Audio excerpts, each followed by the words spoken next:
Assalamualaikum and hi everybody! Don't mind my unfinished, never even started face. So for today, Ramadan Mubarak to everyone practicing by the way. Today I'm going to give you a few shawl and turban tutorials, and I'm also going to give you a few ideas for your raya outfit this year. So without further ado, let's get started. Northside coolin' shorty, yeah, that's where I stay. Heard you was a lame boy, get up out my face. Now my ex keep calling sweater, she be in the way. And I need a cigarette. Okay, let's start with nation's favorite, cult favorite, baju kurung. So there's 4 types of baju kurung, as much as I'm educated on it. As Malay, I know that there's 4 types, which is baju kurung pesa, my personal favorite. Baju kurung pesa is your traditional straight cut baju kurung.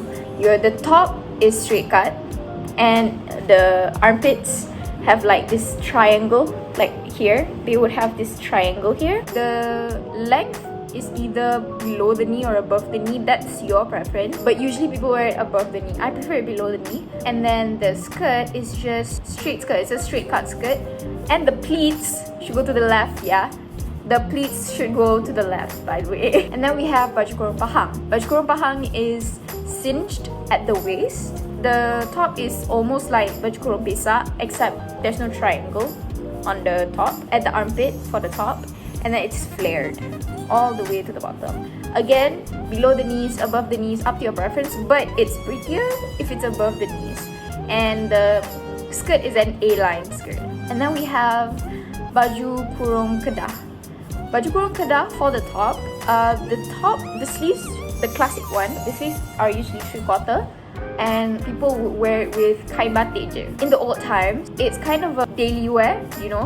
But yeah, the classic one, the top and the bottom are usually very different, and the bottom would be batik pattern. But the ones people sell nowadays, top in plain colors, and some people sell it in one set like a normal baju kurung. And then lastly, we have baju kurung modern. Baju kurung modern is just very fitted, not like tight. It's just fitted well around your body, so it shows your silhouette. Yeah, it's basically like baju kurung pesa, but again with no triangle here. If I'm not mistaken, the triangle at the armpit is called pesa. Underarms. Sorry. The baju kurung modern is usually fitted. It follows your silhouette, shows your silhouette, follows your body, but it's not tight. It's supposed to be comfortable. Next, we have baju kebaya. So baju kebaya, so far I only know 2 types: baju kebaya nyonya and baju kebaya modern. Oh, and baju kebaya Bandung. So baju kebaya nyonya is your classic kebaya. Again, my favorite. So basically, baju kebaya nyonya focuses on embroidery. So usually, yeah, this place up under the collar, it will be embroidered with flowers. And then for the skirt, you would wear it with, for me lah, personally, I like wearing it with batik. And the key to finding the right kain for your kebaya top is by looking at the embroidered flowers. So I have one. So you look at the flowers on your baju kebaya. I have one, it's yellow, and the flowers are pink. You might think that yellow and pink don't really go together, but that's not the case. You focus on the flower, you focus on the color of the embroidered flower, and find a skirt that matches those colors. Without a doubt, it will be a great fit. It will be a great pair. So baju kebaya are supposed to be really fitted. Like, it's supposed to show your shape. So if it's loose, right, you can tell it's not your size. But some people like to wear it loose, and I don't think it's ugly. I think it's, as long as you're comfortable, I think you look best when you're comfortable. But what I've been told for generations is that it's supposed to show your shape. And then we have baju kebaya modern is just like baju kurung. Yeah, baju kebaya modern is just like baju kurung. It's like a straight cut, and then usually people have it zipped. It literally just looks like a baju kurung. Baju kebaya modern looks like a baju kurung, except the button would go from here, from your neck, all the way to the bottom of the top.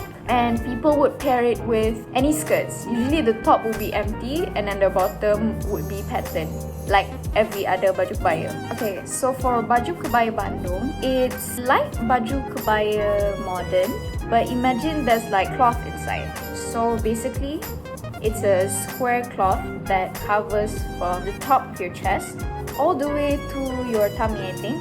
I really like baju kebaya Bandung, but sadly I've never bought one. But I'm looking forward to getting one for Raya this year. Next, we have baju Melayu. So everyone likes baju Melayu, I think. Something about the masculine energy it gives off is very healthy. I don't know if you get what I mean, but I really like baju Melayu. Okay, I look better now and the lighting is better now. Let's move on to baju Melayu. So there's two types of baju Melayu that I know of, and the only difference is the collar. There's Cekak Musang and Teluk Belanga. Cekak Musang has kind of like an upward collar. It's not like a normal collar, it's just that above the neckline there's a bit of collar. I'll put a picture here. And then the other one is Teluk Belanga. Teluk Belanga is just your friendly round neck. If you're going to wear baju Melayu, please make sure you wear full set. I prefer baju Melayu Cekak Musang. I feel like it looks neater, and then I feel like if you wear sampin, kain sampin, you would look neater also. So I suggest you wear a full set of baju Melayu, which includes the kain sampin. Although I am aware that in some Malay culture, I forgot which state, but the full baju Melayu set does not include a sampin. I'm just saying, I think it looks neater if you pakai sampin. I think someone asked me how I get inspirations for my baju raya. So I'm a teenager. Obviously, I get ideas off of the internet, like by trends. I'm not sure what the trend is this year because I'm not very invested for this year's raya. I think I just want to go simple. But for last year's outfit, I peaked. I think last year's was my best raya outfit. For the first day, I wore a kebaya nyonya, my favorite. But for the second day, I wore a fancy blouse with kain plekat because if I'm not mistaken, last year's trend was checkered skirts for raya, right? And I didn't have time and I couldn't find any baju raya of my liking last year except for the baju kebaya nyonya. So what I did was I wore a fancy blouse that I got from previous raya. I wore it with my dad's kain plekat and I added a buckle there. I'll put a picture here. Alright, so yeah, I like to take things out of my closet and see if I could make something work with it, especially for raya, because as you're growing up, right, you don't really feel the need to buy baju raya every year, especially because like feminine baju raya it's not strict, you know, like male baju raya we have baju Melayu, like every year they just change colors or change Cekak Musang to Teluk Belanga like that. And as for women, right, you can see their clothes, the clothes designed for them are of it's like a huge variety. So I'm gonna give you a few wardrobe essentials. Number one, you have to have a baju kedah top. You have to. I have a plain one, it's black. And number two, buy a fancy blouse. Like, you know how people like to buy a fancy blouse and then selalu pakai dengan kain pario? Yeah, just any fancy blouse. And then a kain pario. And you have to have a kebaya nyonya and baju kurung cotton. I love baju kurung cotton, especially the ones with the really little flowers. Oh, I love them. Usually when I don't know what else to wear for a year, I'll just resort to wearing baju kurung cotton with the little flowers because they're my favorite too. I love them. You look classic, you look cute with it, nothing can go wrong. It looks ugly on no one. It's cute. So yeah, I feel like you should have a baju kurung cotton. Buy the cheap ones. You don't have to invest in baju kurung cotton. Yeah, obviously you get better quality, you get better cotton if you spend more money, but to me lah, for baju kurung, it's always quantity over quality. Okay, so now let's move on to our shawl tutorials. Okay, so you grab your shawl and then make sure you put it on your head until it's comfortable, and then make sure that both ends are the same length. Our first look will be the double ponytails. So what you want to do first is pin at the back, and then now that you're done, you basically fix it until you're comfortable. Make sure you're comfortable, and after you find that you're comfortable, you wrap it around your hands and then you tie a knot with your hands like so. And then yeah, you fix it until you feel like it's pretty. Then you do the same thing with the other side.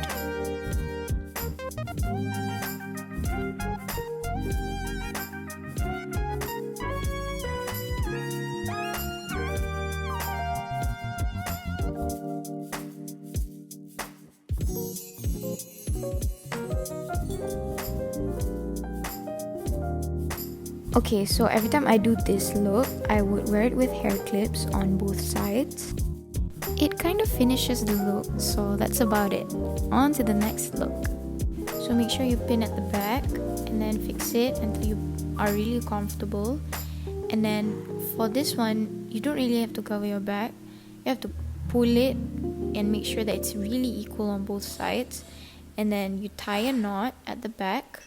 And after you successfully tie the knot at the back, what you're going to do now is tie above the knot and below the knot, and keep repeating the same thing: above, below, above, below, above, below.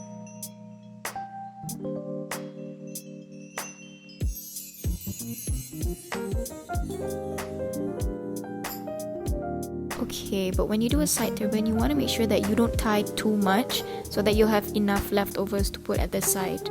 Okay, and then as you can see, I pulled the one from the other side, so both the ends are at the same side now. And then you tie a knot at this side.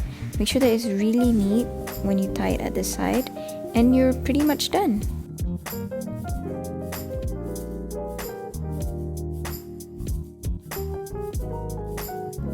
So every time I wear a side turban, my favorite accessory to pair with it are my golden hoops. I feel that the golden hoops complement the look very much. Now let's make a turban. So it's basically the same steps as the side turban, but instead of stopping and tying it in one side, you just keep going by tying above and below the knot until you make a full circle, and you're pretty much done.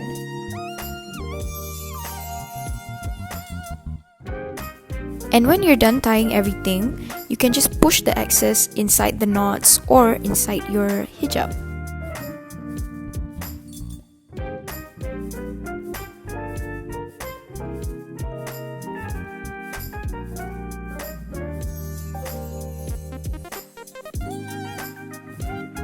Next is everyone's favorite, the front knot. So after you tie your front knot, what you're gonna do is pull the end at the bottom to the back. So for the front knot with the neck covered, what you want to do is pull one side and then pin it inside with any pin you want. And then pretty much like the front knot, you take one side and tie it into a knot with the other. And then you fix it until you're comfortable with it.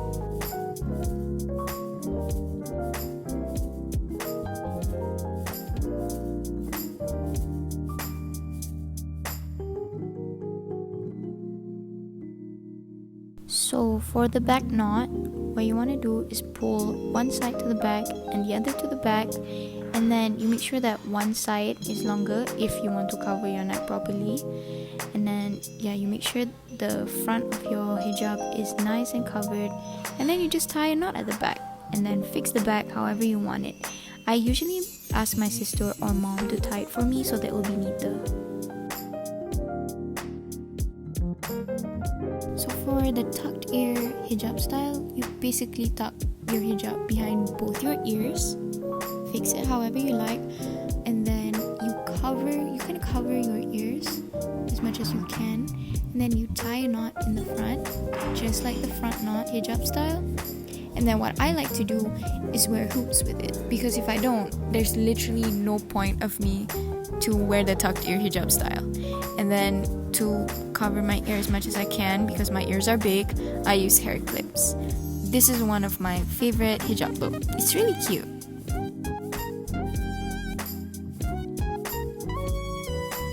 So for the tucked ear on one side, you basically just tuck it behind one of your ears and then you clip it there. And then you want to make it seem like a fringe, so you want it to lean on one side more. So you'll fold it higher on the other side that's not tucked in behind your ears. And yeah, I'm wearing hoops on both sides, not just one. And the front knot is just like a normal front knot. And basically, you're done. That's it.